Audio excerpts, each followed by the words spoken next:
tell me a little bit about FTSE Russell's history with the ASEAN region? FTSE Russell has a very long commitment to the ASEAN market. It started over 15 years ago when FTSE Russell entered into partnerships with various exchanges, really to develop new indices that represent the ASEAN equity market.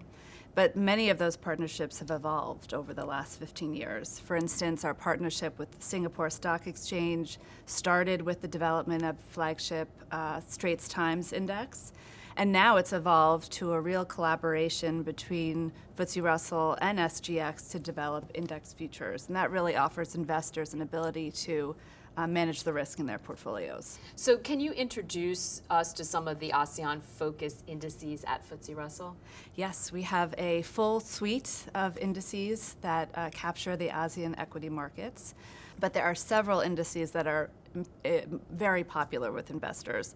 The first of which is the FTSE Straits Times Index. This represents the largest 30 Singapore equities, and it has about $3 billion in assets tracking, of which $1.5 billion is passively tracked. It's definitely one of our largest indices there, and has been one of the best performing indices as well, in particular with its value and high dividend characteristics that have really provided a nice buffer for investors during the volatility that we've seen over the last 2 years.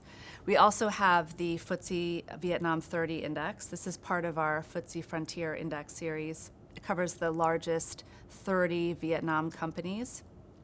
Has about 500 million in passively tracked benchmarks, and this index has been quite popular because it's really tracked the evolution that Vietnam has gone through as it's become a manufacturing powerhouse over the past 2 years. And then, a few other examples. We have the FTSE ASEAN 40 Index, as well as our Bursa Malaysia Index series. And then many of our indexes also have Sharia-compliant versions that meet Islamic investor needs, as well as sustainable investing overlays. Can you share some of the future plans for product range and product launch in ASEAN? Yes, it's interesting that the ASEAN region is really undergoing a little bit of a resurgence. It's almost a rediscovery of this gem of Asia. So we are always looking to enhance and extend our index suites. So, for instance, we're looking at a dividend yield product specific to wealth clients within the ASEAN region.